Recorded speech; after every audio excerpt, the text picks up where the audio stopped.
Hello! And welcome to Ensemble Hesperi Bite-Sized Baroque. We're delighted to be back. Happy New Year. And of course, as it looks like the UK at least will be in lockdown for a few months more, maybe a few weeks more, we're going to bring you some music every week from now until I think the beginning of April. Yeah. But in the term bite-size, we are promising 30-minute concerts. So our concerts last year got longer and longer and longer, didn't they? I think we started out at about sort of 40 minutes and ended up with an hour every week. So these ones are going to be a bit shorter, and we're going to have little themes for them as well. And what's the other exciting thing, Tom, about these ones? Apart from the theme, that is. Yes. This is an unprepared question, so I'm actually not sure if there's a particular answer. Who's joining us? Oh, I see. Yes, we're actually splitting the concerts across the four members of Ensemble Hesperi. So there's going to be several performances which are solo. I'm going to be doing some solo harpsichord concerts, and they're going to be mainly based around 18th century London music. As some of you know already who have joined us for our concerts before, that's a particular area of interest for us.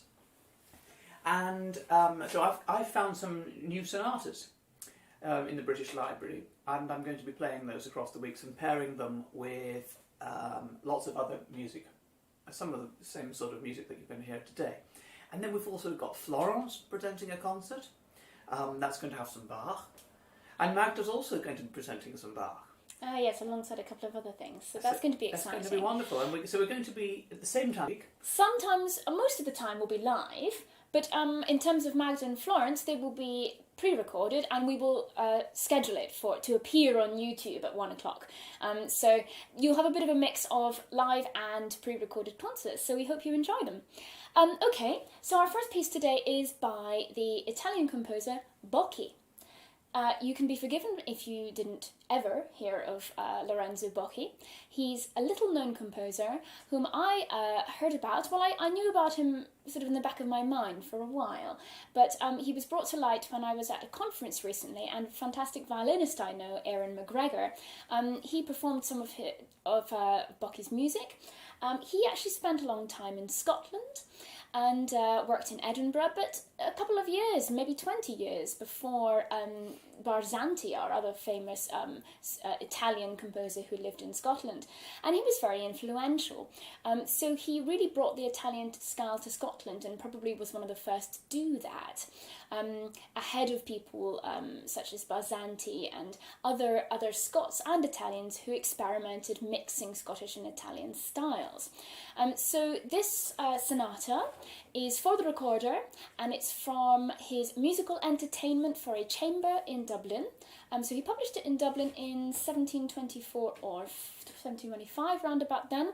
The whole collection contains recorder sonatas, violin sonatas, and also sonatas for cello and bass viol, which I'm sure that Florence will be playing when I send her the music. It's going to be great for Hesperi. I hope you enjoy this one. Sonata in C major in 3 movements by Lorenzo Bocchi.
So today is not only a special day because it's the first day of our concert series, but one of our supporters, Jonathan, is also his birthday today. So happy birthday, Jonathan. Happy birthday, you Jonathan. asked us whether we could play something Scottish and also some Handel.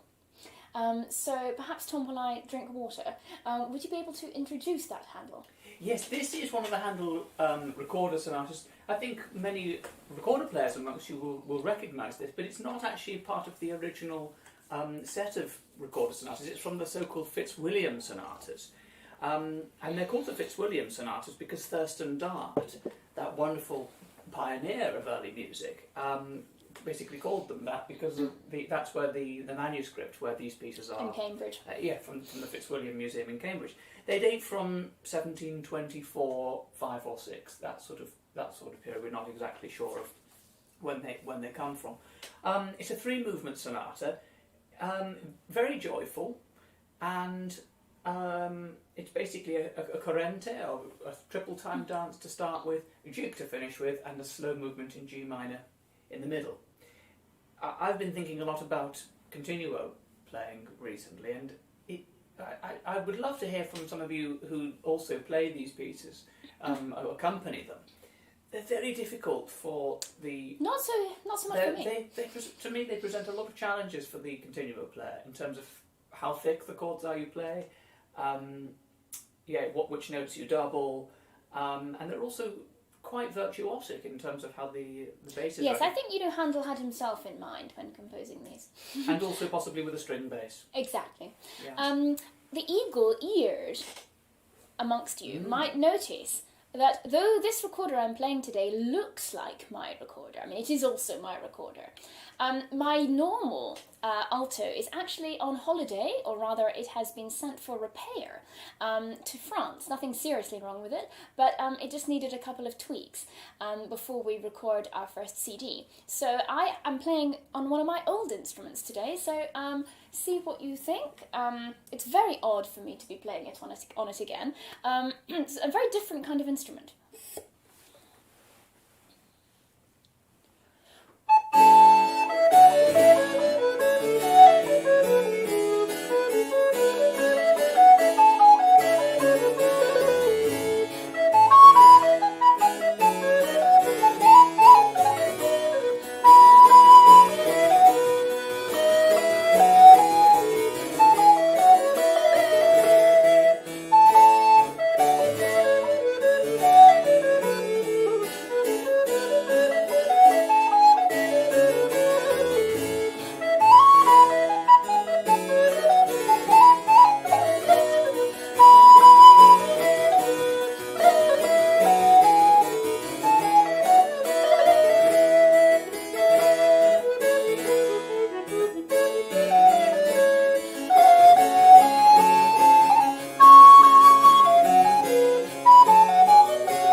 fascinating composer, and one who I would recommend that you listen to more of his works and find out more about his life. He was a really amazing guy. William Babel.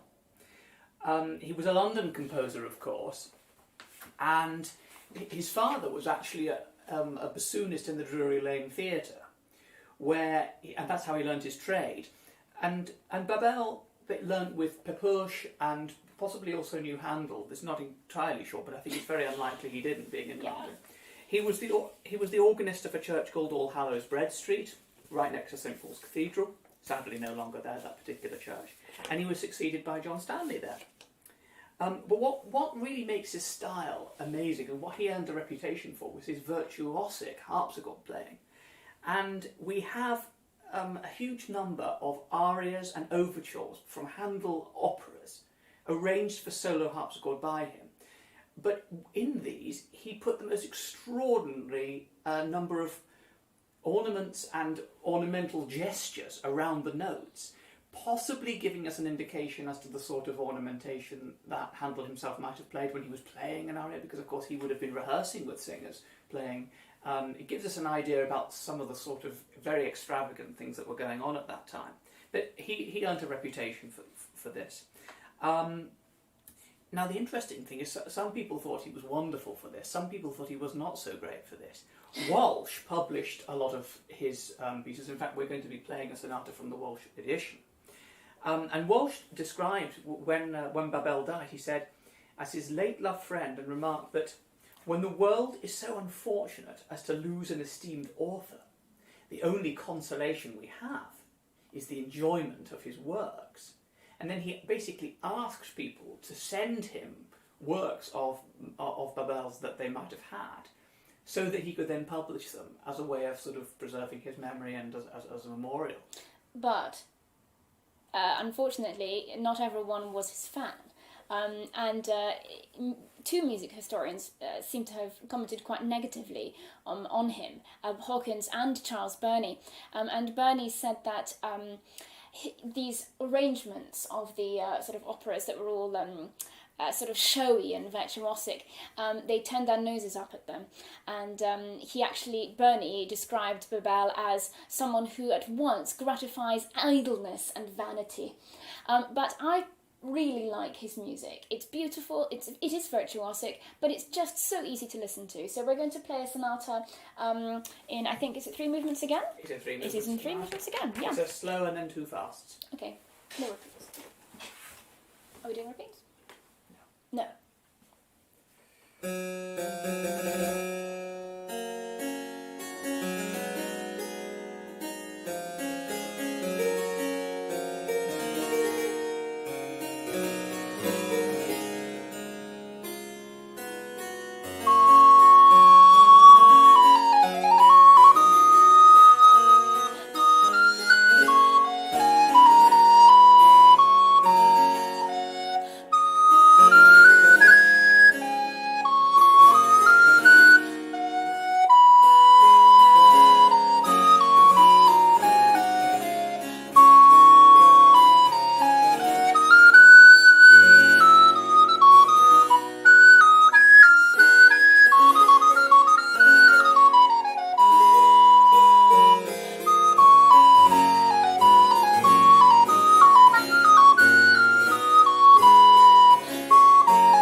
Beautiful. We'll play another one next time, I think, perhaps. It's a wonderful sonata and very, very kind of, almost would say an underrated composer. Yeah, very much so. Simply sort of overshadowed by some of the other greats of that time.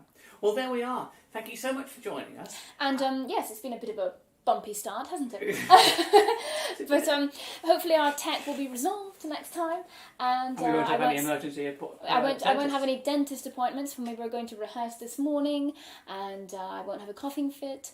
But you know, it's all part of the fun. Thank you so much for joining us here. Do join us again at the same time on Wednesdays. Next week it's going to be me giving a solo harpsichord concert. Indeed. So Mary-Jannet will be in the background, so we might even get the occasional moved camera angle, I think. Exactly, I think I might try to do a camera angle. And I'm going to be playing some pieces by a composer called Babel with cello.